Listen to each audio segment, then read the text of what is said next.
Hello and welcome to the Armchair Show.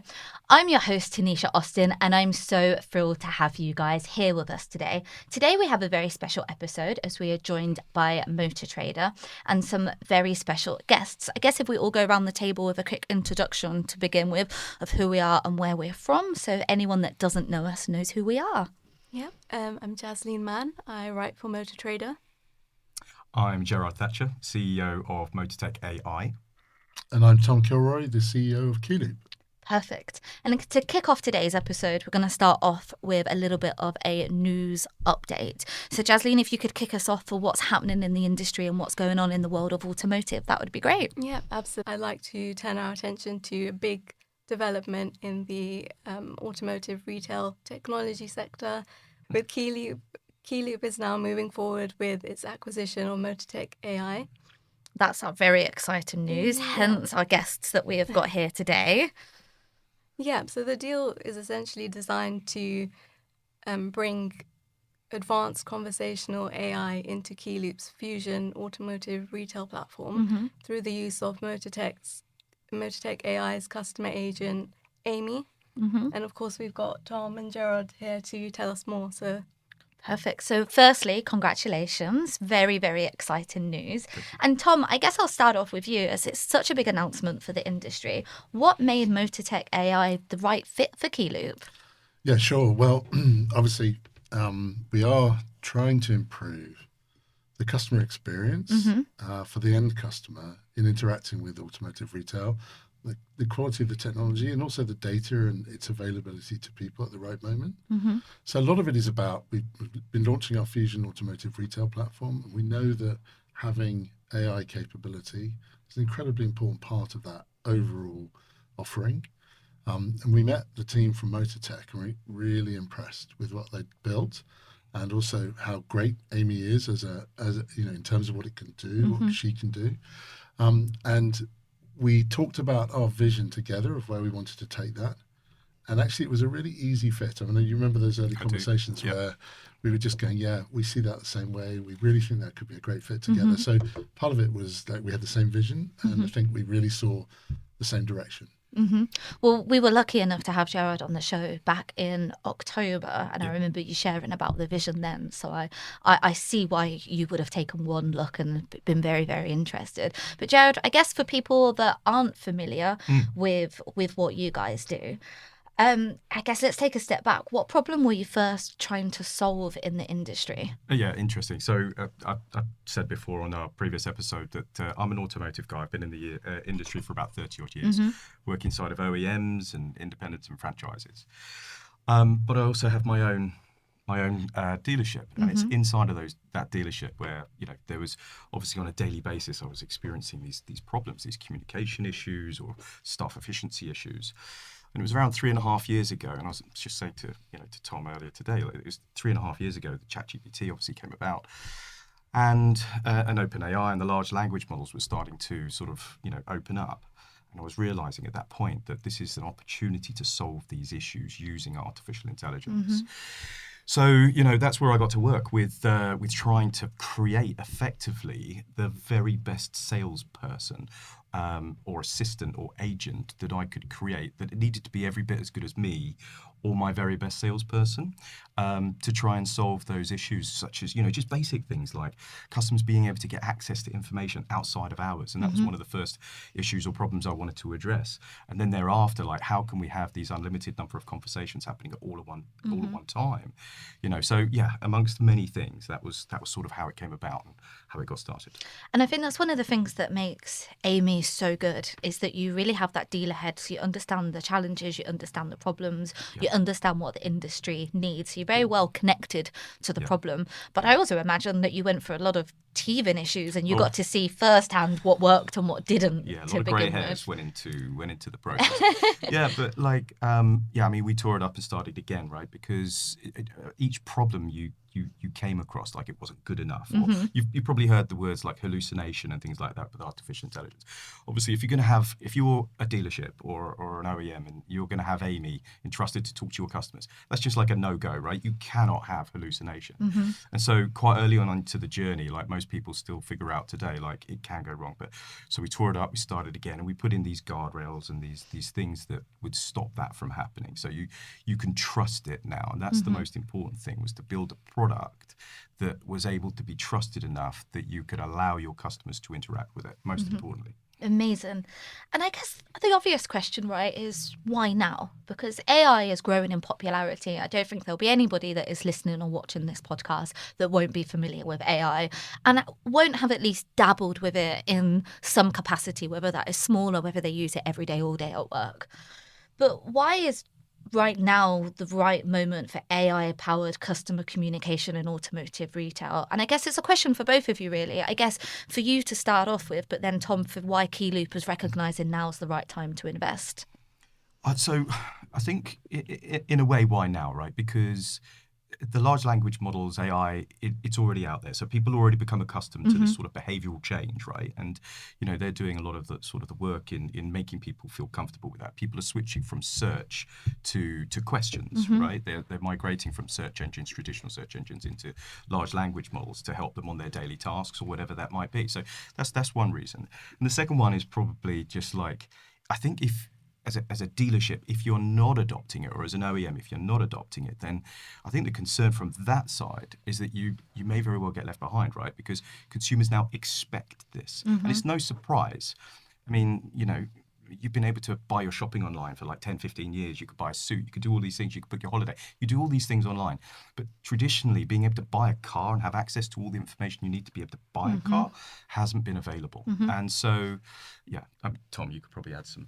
Well, I'd say a couple of things as well. Like one, you can see this with Amy. It's like AI has got to the point where it now does things that are really useful for us. So the first question of why now is because we can now do things that we couldn't do before. And we're experiencing that in lots of aspects of our lives as we use AI in different ways. But what we don't want is the frustration of like, can't actually get done, or I can't actually see the cars that are available. So the capability of having the guardrails and at a point where a dealership will trust Amy to speak to their customers and be useful, I think we really arrived at that point. And then I think the second reason is connecting that to the data that we have in our systems, because Keyloop has like 25,000 rooftops in total across all of our customer base. So we have an enormous amount of information. That's a lot of data for AI, right? Yeah. And of course, that makes it very powerful. So there's the real potential for our customers to use it in a really powerful way. And you can see that has arrived now. So we're at that moment. Yeah. When, Tom mentioned earlier, when we first got together and aligned with sort of the vision, I mean, the excitement for me was the data, because I just knew what Amy could do with that data. And as Tom said again, with the guardrails and everything in place, there was an unlimited number of opportunities that could unravel from this. So that whole future vision all of a sudden just became a reality as a result of this, so super important. To give an example, right, at the moment, obviously Amy's primarily for sales and talking to people about buying a car. But if you, later this year, when we have Amy for after sales, one of the things, of course, that she'll be able to do is if you pop into the dealership and your brake pads have still got 3 months on them and they say, look, you should come back in, it's actually very difficult for people to follow that up. It just isn't time to do it. But if Amy reaches out to them personally and says, well, you came in 2.5 months ago, we're just checking, have you had that done? If you haven't, we can actually book you in. And it's really personalised to you. And it's something that at the moment it's really hard to actually get to happen. And so we think that's the kind of thing that's going to become possible. And that's perfect for people like me that are forgetful, because if a dealership told me to come back in 3 months, I will forget. And then at one point in 6 months, I'll wake up in a cold sweat and it will just hit me. So, but also when you're at the service desk, right, and you're presented with your bill, but also you're then presented with, and your car needs brake pads. Do you want to get them booked in now? The typical response is, no, I feel like I'm being upsold, right? So Amy will just sort of reach out softly, human-like, very gently, and just sort of say, look, you can do it. And it allows people to communicate at this sort of arm's length, right, from the comfort of their own home, through WhatsApp, through email, through whatever channel that they pick and choose, but just in a very soft, non-selly way. So I think it gives the customer sort of that more sort of comfort and control over the outcome. You both briefly touched upon kind of data and the ability for Amy to connect to a dealership's data. But I guess for people that kind of aren't aware, what data can Amy connect to and how does that work? Do you want to start? Well, I mean, we started off obviously as in sales, as Tom said. So first of all, inventory. So Amy's able to access all your inventory, and we're going to be connected into Keyloop's Vehicle Hub. But at the moment as well, we're also connected into AutoTrader Connect. So Amy can therefore understand everything about the car. So when somebody's got a simple question like, does that car have Bluetooth or Apple CarPlay? Amy's able to instantly respond to yes. But it also means, and I think a lot of dealers will relate to this question, because it is the most asked question of any one web customer or for dealerships, is this car still available? So because all inventory systems today are effectively live, right? AutoTrader's live and obviously Vehicle Hub's live. When that car is sold, it gets removed from the Vehicle Hub. So therefore, Amy will say, sorry, it's no longer available. Or, yes, it is still available. How can I help? And therefore, that conversation will just continue. But as Tom said, we're linking into into Vehicle Hub, and then we're able to then distribute the leads into Sales Hub and other parts of the Keyloop infrastructure that Tom will talk about. Yeah, so inventory and leads, and then obviously understanding you as a customer. And then as we build up both the customer and the vehicle 360, more and more information about all aspects of the vehicle that you've currently got. And then, for example, to give where we will go to with it is that moment when you might change your car, your retention offers, where am I on equity parity, what might I be able to get? So Amy will be able to actually start to recommend those things for you. And again, personalize it, know your individual situation, exactly how much your car is worth, all of those kinds of things. So there's a huge amount both now and then coming. So I honestly think that will do two really important things. Is I actually think people really appreciate that personalized thing. And secondly, I think it will be great for dealer efficiency because people will just be able to get more done. And, the reality, of course, is people in dealerships are very busy. Yeah. And I think it's one of the biggest problems, isn't it? Yeah. There's too much to do and not enough time. And I think customer satisfaction gets put on the back burner. And people struggle with that. Customers get frustrated and dealers don't have the time. And I imagine it allows dealers to free up the time to do what they're good at, right? Absolutely. Salespeople are great at building relationships with customers, and an AI can't take away conversations like this, right? It can't replace that. But it can help with that almost, not admin, but some of the data checking, like you've just said, of saying, well, brake pads need booking in, of, okay, this is where you're at with your current vehicle and these are maybe some options to replace and to change, and then allow a salesperson to focus on the relationship conversation and to guide the customer and to do what they're incredibly good at. So that therefore means that customer satisfaction and the attention that we give customers boosts, right? Customers are going to get a better outcome. Dealers are going to be more efficient because the AI is doing sort of that heavy lifting or the arduous work that used to take a lot of human time that no longer is required. So I think everything sort of wins, and I think that's the best place. Yeah, I really agree with that. And I think, we're all learning as we go along at the moment with AI. But this whole thing with people's anxiety about, is this going to affect my job or is it going to take my job away? I think there's no question that we can make people more effective in their jobs with AI. This is not about replacing people. It's about actually freeing them up to spend more time on the things that we all would like to be spending time on, including increasing customer satisfaction and I think for the customer, putting some of the joy of that back so it's easier, it's less hard work. And if that's true for people in the dealership and for the customer that's trying to buy, I think that will be very much appreciated. And I guess that's the big fear, isn't it? That so many people have, will AI take my job? And I think you've just articulated that perfectly, that actually it's not about taking the jobs, it's just about making your job easier and allowing you to do it better and allowing you to focus on what you're good at. That's it. Exactly. And I guess for someone that hasn't yet seen Amy, what would you say that Amy does? I guess what would be that elevator pitch, so to speak? Oh, she does so much. Where do I start? I think it's that one sort of support assistant, conversational assistant that's now going to be with you from the moment you start thinking about the car that you want to buy. Forever, throughout your whole vehicle life and journey. Again, now being part of Keyloop and having access to that real world of data that sits inside of there, Amy's going to be there for when you're interested in buying a car, you're selling your car, booking it in for a service, or looking for another car again.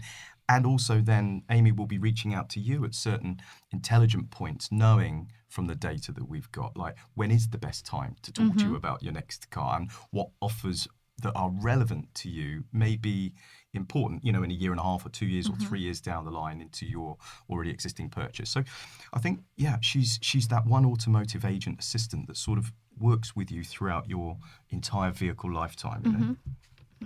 And then I guess for existing customers from both sides of the table, what does this mean for existing customers, for people that are already using Amy? What does this acquisition mean for those dealers or customers? Can they expect to see any changes? I think only improvements. Yeah, I think that we're striving to obviously do better and better and have access to more and more data and information, and we're able to move now at the speed of light, which is really exciting. So no, I think it's all looking very, very great for for existing customers. And then for existing Keyloop customers, I guess, what does that mean for them? Sure. So, I mean, the first thing to say is we've got an ambitious, Gerard and the team have got an ambitious set of things to do this year. And there's a lot more coming in terms of what Amy does. I've never heard Gerard not sound ambitious. That doesn't surprise me. And we're super keen to make all of that happen. So we want to enable that rather than. So the vision for where the product is going is very much Gerard and his teams, and we want that to be delivered. So that's sort of task number one. For Keyloop customers who are not currently Motortech customers, of course, it gives the possibility to how can I deploy this, right? So we'll have those discussions with customers throughout this year, and it's a great opportunity to access something which is super powerful right away, and so we'll be talking to all of our customers about that, but. I think it very much speaks for itself when you see Amy in action.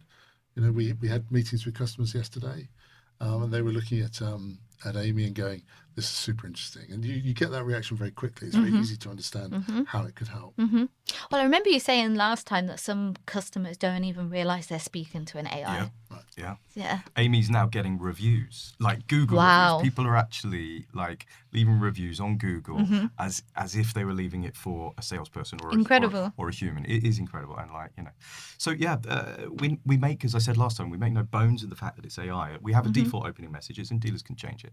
But typically it says, "Hi, I'm Amy, your AI assistant. I'm here to help you." But people start off a bit frosty, right? They're like, "Oh, show me this," like one, really short, sort of, unempathetic. But by the end of it, they're then leaving emojis and like wishing Amy a good night, and Amy then responds and does exactly the same. So I think what's really important and distinctive and different is that Amy is that human-like, that you don't even realize that you're dealing with an AI. It goes to the back of your mind because you're getting the information that you want when you want it. And it's solving all of the customer problems all at the same time. And of course, it's so fast and instant that you get everything you need. So the very fact that it's AI, I think AI becomes frustrating when it doesn't work. Yes. When you get caught in a doom loop, or if it's just a chat bot and it just feels like it's not getting you anywhere.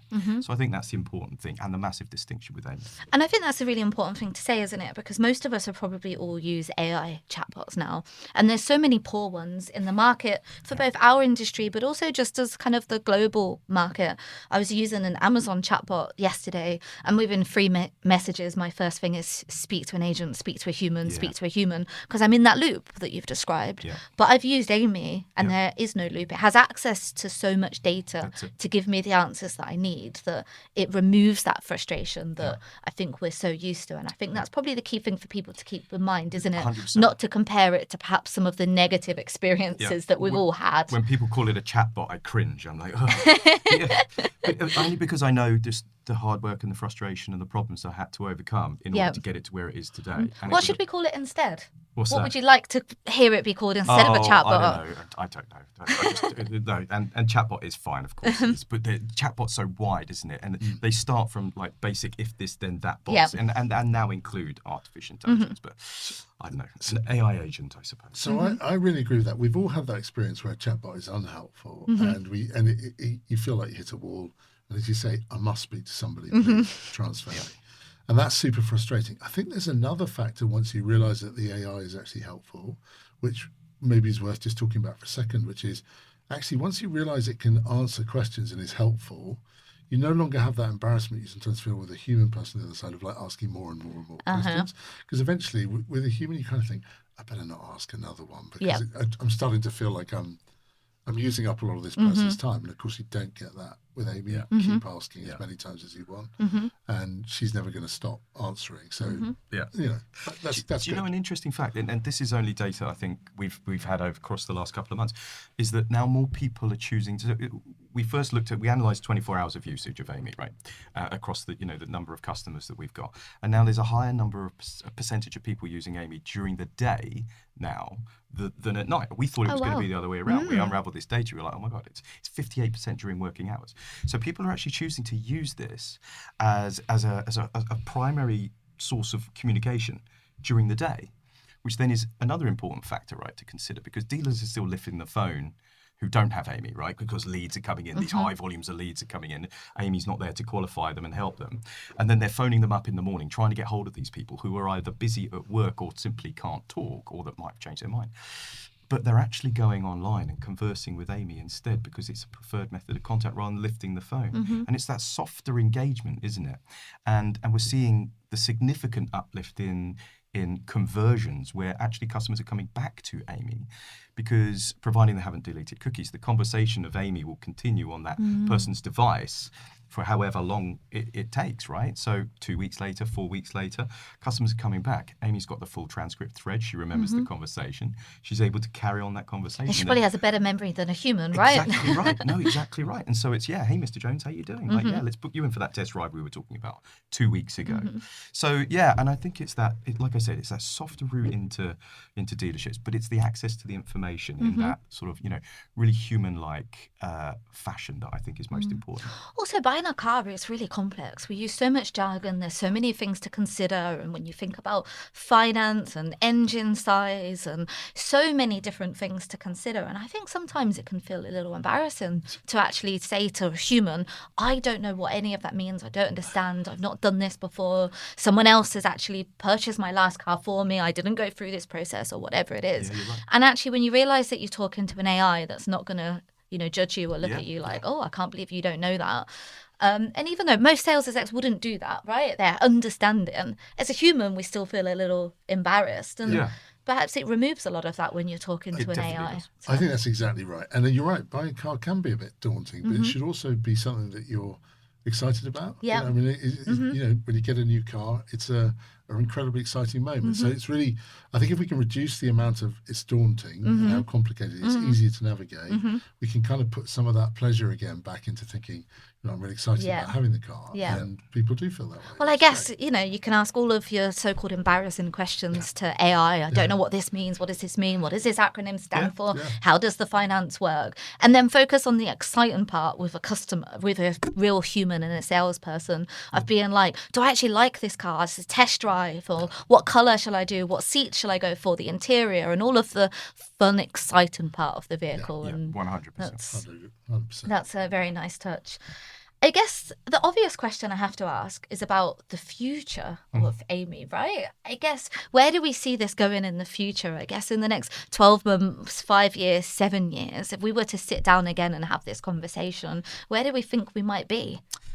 I think Tom mentioned earlier that, there's an exciting roadmap ahead, including after sales and then beyond. But I'll let Tom take this one. Well, no, we think that Amy can be the way in which you interact with automotive retail to get whatever you need the whole way around the journey. As Gerard said earlier, that whole question of like, whether I'm interested in a new vehicle or I'm owning a vehicle at the moment in service or thinking about changing it, all those phases.